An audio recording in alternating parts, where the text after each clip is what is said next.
Hi, my name is Dr. Smitheram. And I'm Sharon Lamb. So today we're talking about through Sharon's project, which we've co-authored a paper around. The project takes place across 3 different scales: and installation, the domestic and the public.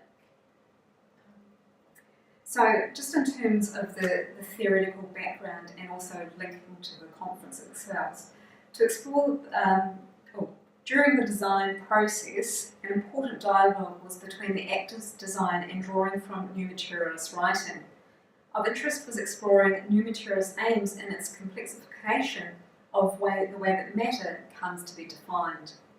Drawing from new materialism, the speculative project critically explored the universalization and disembodied ambitions of architecture and architectural conventions as an obscuring mechanism to silence and marginalise bodies which don't fit. This project discloses the complexity of its working in and with difference in a way that frustrates the historical push of architecture towards the new and the newer. Instead, the project, as a critical spatial practice, operates as a way to question the role that design plays in the status quo.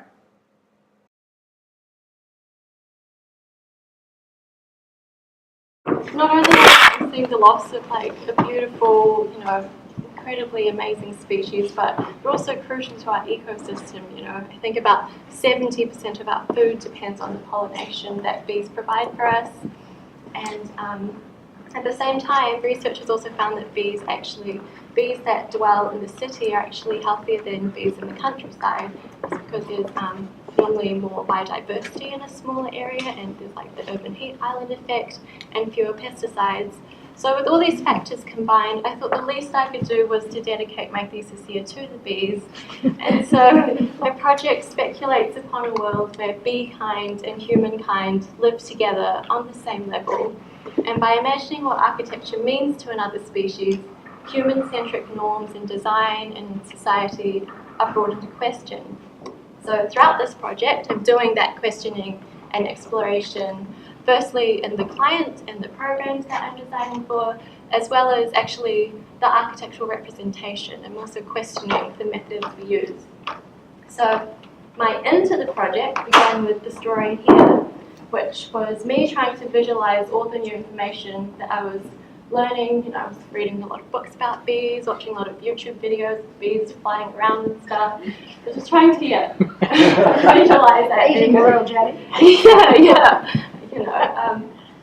And then this is the exact same drawing, but simply rearranged, cut up, and you can almost think of the ratio of me to this drawing here compared to the ratio of a bee to this kind of size drawing. It's almost like that's the bee version of the drawing. But simply by just changing the way the same information is seen, different things come into light, and taking in this sort of version of the same thing compared to this, the pace of viewing changes, the scale changes, and you notice different things simply by shifting perspective, which, interestingly enough, is what happens when you put bees into buildings. So, the first building that I put bees into was an apartment for a single woman. So, this is interesting because bees are a matriarchy, with the queen bee crucial to every hive. The whole hive just dies if the queen bee is gone, as compared to human society, where even the term queen bee, by bringing queen bee into our terminology, queen bee has sort of negative connotations. It's a mean girl thing, and and other negative terms are spinster, crazy cat lady. The lone woman is always pitied rather than celebrated. The best we have is bachelorette, but even that's age determinant. You have a 50-year-old bachelor, but a 50-year-old bachelorette, they're a spinster. So in this apartment, I'm trying to reappropriate the term queen bee, and it's a place where the queen bee human and the bee queen bee, they can live together in this weird alien sisterhood where the queen bee surrounded by her hive, but she's still the only queen bee, so she's sort of lonely, but not really, which is the same as a lone woman. You know, she's surrounded by her city, she may have friends and everything, but at the end of the day, it's her house, it's just her. Yeah, and then, so this is trying to show, just celebrating their lives and like how rich it can be, and just really celebrating it. And then this was the final drawing, which is sort of a chronological plan and section, just really celebrating the rich inner lives of these two species. And then I wanted to explore a public building, so I was thinking about what kind of public building would be equally as interesting and equally as charged to have bees living in it, and what kind of program this woman might need in a public building. And so I got thinking about airports and also about bread. So airports are pretty strange places. On the one hand, they're very hermetic, they're very monocultural, they're quite sterile. But on the other hand, there's also like the opening scene in Love Actually, where everyone's hugging and kissing at Heathrow, and all those dramatic like runs through the airport, like, oh, get off the plane, that kind of thing. But it's all like weird human constructs, like that sort of needing to have a human waiting at the arrival gate is simply, society's inflation of certain forms of love over the other, and like, but then the airport's also really sterile at the same time, so they're weird places. So I am proposing an alternative airport extension, which is all about the bread and all about the bread and the bees rather than the birds and the bees. Yeah.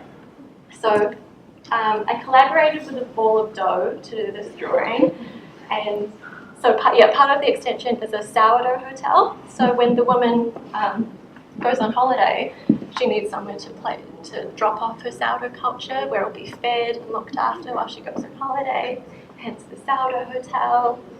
So I just kept drawing and everything. And in these drawings, you can kind of see these more normative architectural elements, where dashed lines mean this and solid lines mean that.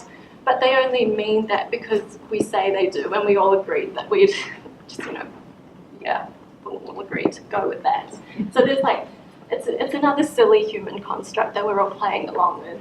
So by introducing all these kind of like other things that are going on, I wanted to try and represent everything else that we share our buildings with, whether that's an insect like a bee, or an object like bread, plants, pens, shoes. We share our buildings with so much more than just humans, and yet we always only design for humans. We only think about humans. So I was trying to, I was doing some modelling, trying to get into these spaces. This is showing that collection of sourdough upon arrival. But all of this sort of human-centric focus, I think it's a mindset that's really hard to shake, because the entire history of humankind, we've seen exploits of nature, we've seen them as, human enterprise, human productivity. We've always, put the human first, so it's very hard to shake. But I think it's important that we do shake this, because by deeming human over nature, or this over that, these are the exact same hierarchies that we use to legitimize our own hierarchies, and to reinforce the structures in our own society that lead to inequality and discrimination. So by having this huge massive bee and bread action at the airport, and really giving these non-human things a real presence at the airport, I'm hoping it's a place in the public where it's a reminder, when you do experience another species and you just spend time with another species, there's a real awe, a real otherworldliness to them. And I think part of this awe comes from the fact that, there's a companionship that other species offer us. I can't remember who wrote it, but there's a saying that one doesn't really meet themselves until you catch a reflection in the eyes of another species, of a non-human species. And it's a really humbling reminder, of the loneliness of humankind as a species. We're just one of so many. But it's an important reminder, because, we shouldn't be lording ourselves over anything else, and we certainly shouldn't be lording ourselves over each other. And so perhaps by saving the bees, we might also save ourselves. To conclude, there is no intent that this imagined space would be realised, but we suggest this gap from reality frees us to consider ways that changes in architecture can be truly transformative. This project is about expanding our horizons of expectations.